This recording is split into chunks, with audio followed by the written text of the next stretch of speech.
ఎవరి గతి ఎటులున్నదో ఈశ్వరునికెరుక ఎవరికి విధముగా జరుగునో పరమాత్మకెరుక ఎవరి గతి ఎటులున్నదో ఈశ్వరునికెరుక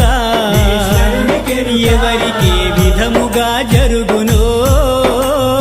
పరమాత్మకెరుక ఎవరి స్థితి ఎటులున్నదో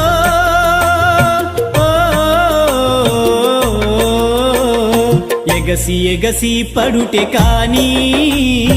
అలవి కాదెవరికైనా హరిహర బ్రహ్మాదులైనా